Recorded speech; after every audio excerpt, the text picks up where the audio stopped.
Kataib Hezbollah. It's one of the main Iranian-backed militias in Iraq, and they've threatened Saudi Arabia now over their openness to securing a land route for the transfer of goods to Israel, bypassing the Houthi-targeted Red Sea waterways. But as our Middle East correspondent Ariel Osman explains, that move indicates the possibility of renewed open hostilities between the Saudis and the Iranian axis. That's despite last year's reconciliation. Threats from the pro-Iranian axis to Israel are nothing new, but threats against Saudi Arabia have become more frequent since October 7. In its latest statement over the weekend, an Iranian-backed militia in Iraq, Kataib Hezbollah, threatened to attack Saudi Arabia for providing an alternative overland trade route for the transfer of goods from the Far East to Israel via ports in Dubai and Bahrain through Saudi Arabia and Jordan.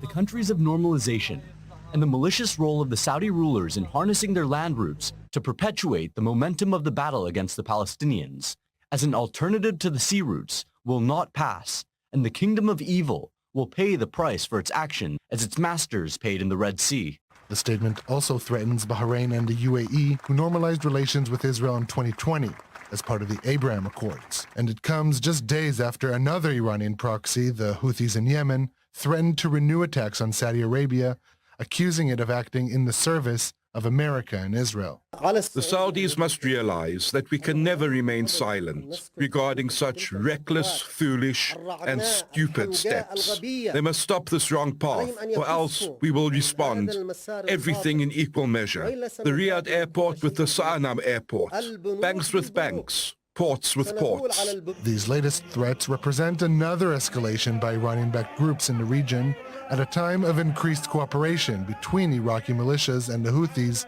against Israel. The Yemeni armed forces will persist in carrying out their joint military operations with the Iraqi Islamic resistance in support of and solidarity with the Palestinian people until the aggression stops and the siege on the Palestinian people in the Gaza Strip is lifted. And again, with our correspondents in the studio here, getting into these issues, Zach, look, the Iranian leaders, you know, this group in Iraq being one of them, the Iranian leaders have touted the power of their access around the region and been flexing their muscles as well against Israel.